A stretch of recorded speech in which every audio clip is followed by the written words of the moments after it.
Wow, hun. It's looking What are you good. doing? I'm just recording. So, how's the project going? You almost done? Oh, I am about finished. Yeah? I am about finished. Yes, I'm putting on finishing touches with a little bit of buff out and bringing the shine back. So it's been about a month since I started, off and on, right? Not like 24/7. And so yeah, putting just a little bit of shine on it, and yeah, wrapping it up. You want to take a look? Yeah, You want let's to see take a the look. finished product? Yeah, let's All do right, it. well, follow me around. I'll show you on this side, okay? How about we'll start out here? Okay. So, I don't know how well you're going to be able to see it, but you got to get a look at that awning, because the last picture of that awning was when it was just completely ripped and shredded all over the place. Yeah, you put a new awning on it. Yeah, got a new awning. You can see the bunks are all out now. You got the wheel wells covered, so I got new fenders on it. You can see what we've got there. Nice. Everything's shined up over on this side already, so it's looking pretty good there. Yeah, so what were you doing out there in the back? Just buffing it out. Yeah. Buffing it out with a little bit of buffing compound. So, Yeah. yeah, just bringing back the shine, because it was really oxidized. It was really just nasty looking. Yeah. Looked old. And so now you can kind of even look down the side of it, you see a good shine. Nice. And you can see the, like I said, the wheel wells, and they got the wheels, the aluminum rims all shined up, looking good. But let's go inside and let's see what the great indoors look like.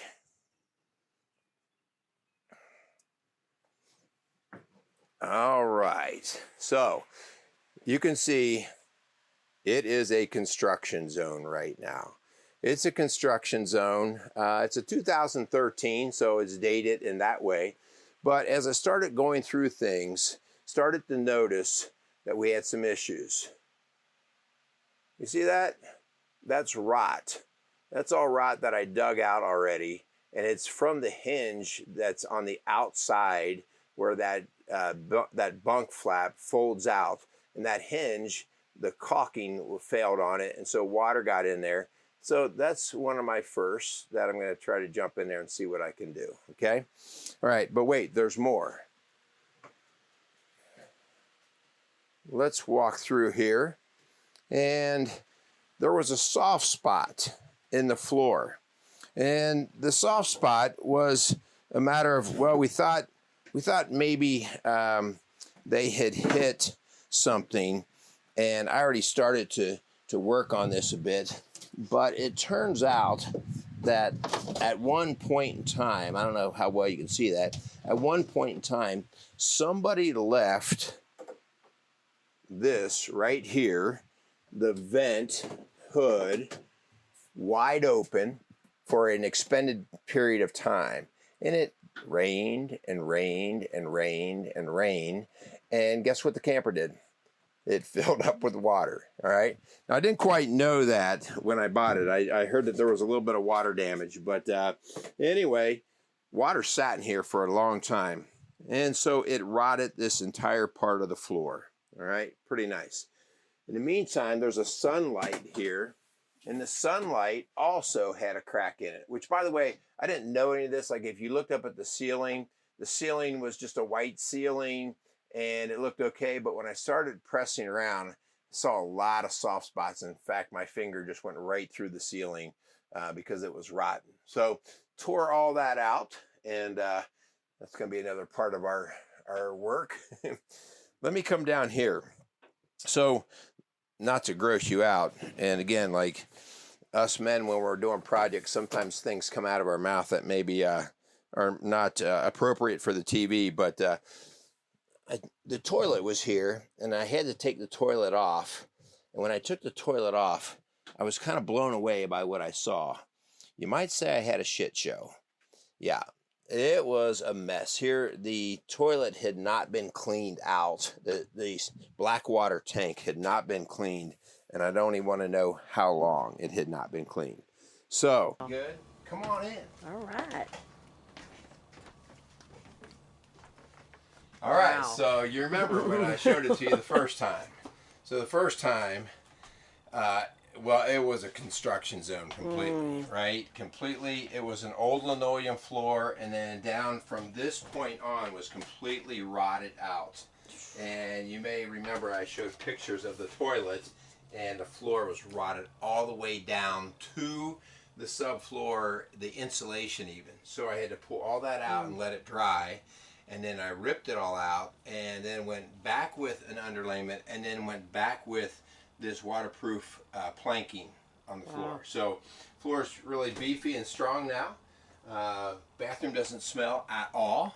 Yeah, so if nice. we had smell-o-vision. Yeah, because before it had, the black water tank had not been cleaned, and it had a load still in it. Not just a single load, but a tank full. So flushed all that out, got it together. So yeah, got that. Like I said, we got the bunks ready. Yeah. Sinks are good. You put a new backsplash on it. Put a new backsplash on the whole thing. Painted all the walls. They were an old dingy kind of wallpaperish color. So painted all that and kind of made it pop, and put that that little trim around the chair trim type thing. So yeah, I mean it is officially ready for camping. Got the air conditioner working. So that's, yeah. So got that working good. Got the stereo working. Hang on. Tonight, and man, you have got us millennials feeling some type of way with this one. I mean, Jackpot throwback. So yeah, the TV is now working, although I don't have my antennas hooked up right now. But so yeah, so now you see a finished product. 1 month. I don't want to count my hours, but probably a few. I mean, this was, everything else was kind of put on the back burner. We had graduations to get ready for. We had some travel, and I'm getting a knee replaced here in just about half a week. And so I had to get this thing wrapped up and finished before I'm going to be laid up for a good part of the summer. Wow. So I want to hear the lessons you learned through this project. Can we talk about that? Yeah. Can I have a seat? Yeah, let's go sit outside. Let's go sit outside and we'll set it up. All right, so are we ready to get a little scoop on the lessons learned from my Jackpot? Yeah, tell me what you learned. Remember, so on my last Strong Dads video, I gave some words of wisdom. When you start a project, remember, nothing's easy and nothing's cheap. And guess what? It turned out to be right again. Yeah. So actually, though, we didn't break the bank on this. We haven't totaled up all of our bills on it. But you know, when you go down to Home Depot and you're dropping $80 here and $100 here, and you know, so I'm gonna guess we probably are gonna have around $1,000 in this with paint and caulking and even awning and everything. So probably gonna be around $1,000. So give or take a couple thousand. Yeah, so that is a big takeaway. You know, and I think, I don't know what you think when I take on projects, because I don't know if I always want to ask. But you know, I always have confidence when I'm going to start a project that I have the ability to do it. And with YouTube, I know I can do it. Right? But the thing is just what it's going to cost to do it, and I don't necessarily mean money. I mean time, distraction. I've not been able to work out much. I've not been able to do a lot of other stuff because I said every night, this is what I got to do. So it all comes at a cost, and you know, we've rehabbed some houses and we built some houses, and I've learned to know that when you start these kind of projects, you just have to put everything off, because if you keep trying to do them all, you'll get really frustrated. But I've appreciated how you create kind of a timeline, a realistic timeline of, you know, start to finish, what that's going to take you. Yeah. Tell them about that. Well, I think it's important. There's two things. If you're ever thinking about whether it's restoring a car, whether it's fixing up a house, building something, if you're really ever thinking about doing that, I think it's really important to do two things. One is to get a vision or name what the finished product looks like. Whether it's going to look that way or not, but just name it. Like, when I'm done, I want it to be like this. And the second thing is and we do this with ADHD kids all the time. You can never look at an ADHD kid and say, go clean your room. Because it just doesn't, there's nothing of urgency to it. And so you have to say, you need to get your room cleaned and you have an hour to do it, or you do it by 10 a.m. or whatever. And so I learned a long time ago with myself that I have to operate the same way. I have to say, I have a month to get this finished, and it's going to get finished at that month. So putting a time frame on yourself and naming what you want the vision to be on the end really, for me, keeps me focused. Other things have to be pushed off, but it keeps me focused. And so, and you get to reap the rewards of now seeing it finished. And yeah. Well, and you have a knee replacement coming up, so yeah, that was your deadline, right? That was the hard deadline, right? Yeah, because on Wednesday I won't be functioning. But you also want to enjoy it in the summer and the fall. So if you had stretched that project out all summer and fall, then we don't get to reap the benefits of it. Yeah. There's another thing, hon, that comes to mind, that when you do different things, you have to have buy-in from all that it involves. And I felt like I had your buy-in because we're going to use this as a family. But I also knew that it's sitting in our driveway. And we don't like a lot of junk hanging in our driveway. And I know, especially because we had a graduation party and we had my dad's 90th birthday party, it was like, are we going to do something with these, this thing? And so I knew we had to juggle that around. And so I just felt like it was important for me to take that into consideration for your sake. Like, no, I just can't leave it out here and make it an eyesore. Right. Like you said, it wasn't a month straight. It was a month with some interruptions and some priority shifts. You finished a project for graduation on the house first. And so, you prioritize the important. And that's the thing when you take on a project, right? You got to make sure you keep the priorities straight. Yeah. Another thing that I think are strong dads out there that are listening, a lot of guys, you look at what other guys do and you go, man, like, I wish I could do that, or, I don't have the ability. And, what I really think I would encourage guys to do is you got to jump. You have to jump.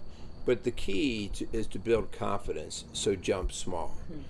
Jump small. Start with a small project. Maybe you have an old bicycle that you want to restore, right? Like, start with that so that you can just get your skills and get your understanding of how things operate. And you and I know that I've, over the years, worked on a lot of different projects. And so there's just a confidence there. But that came from my dad.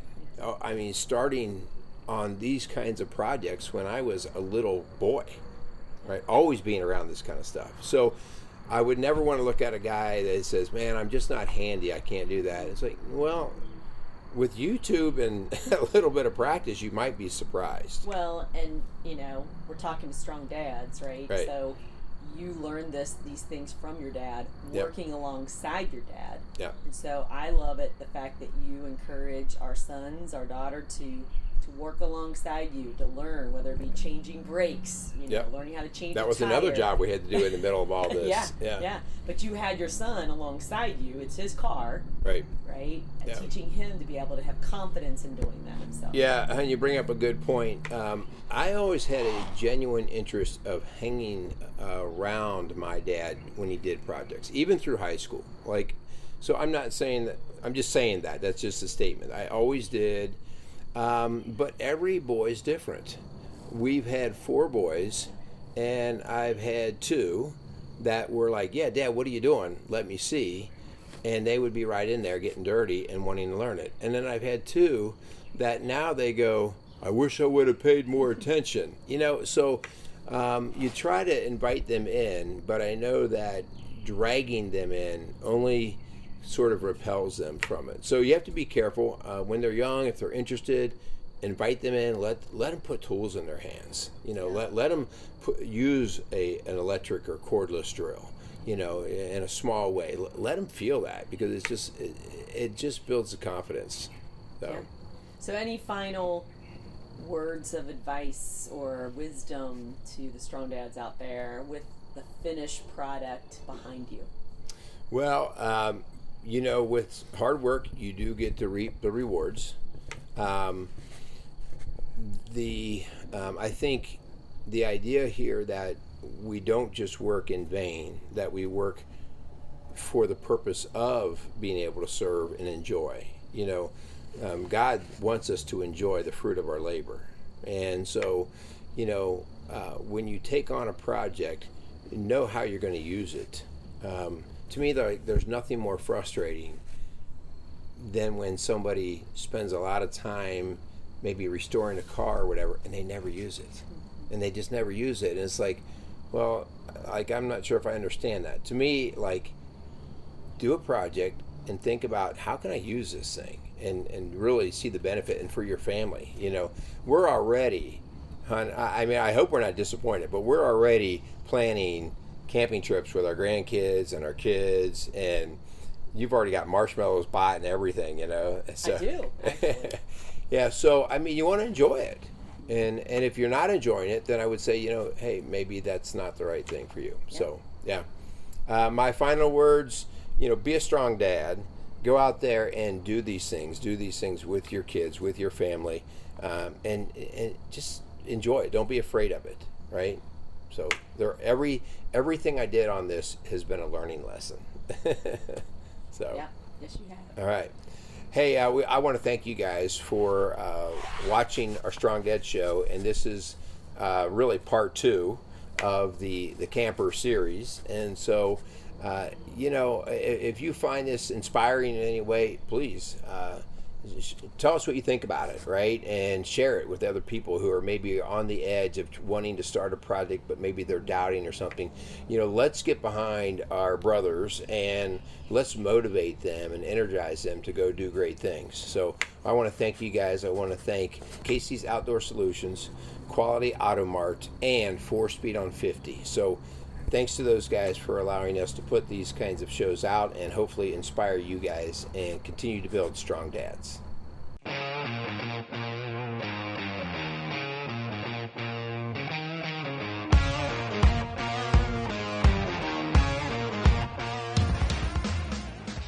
Strong Dads wants to thank Quality Auto Mart and Service for being a proud sponsor of the Strong Dads podcast.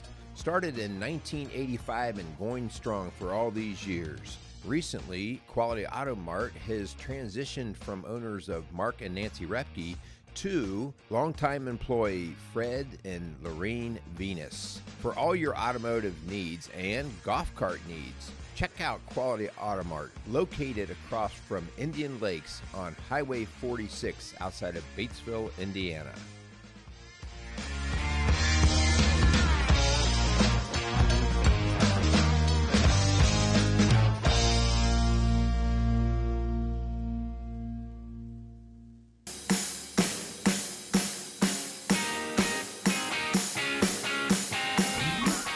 Strong Dads wants to thank 4Speed on 50 for sponsoring today's show.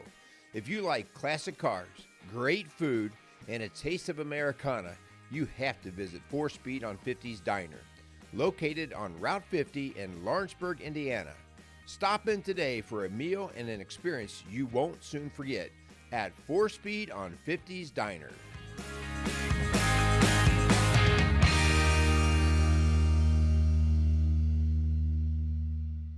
Casey's is a premier garden center and gift shop located in Lawrenceburg, Indiana.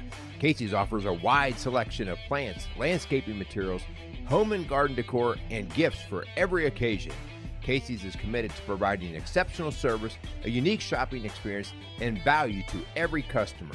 Stop in and see what makes Casey's so unique. Located at 21481 State Line Road, Lawrenceburg, Indiana, or call 812-537-3800. Let Casey's help you add beauty to your home.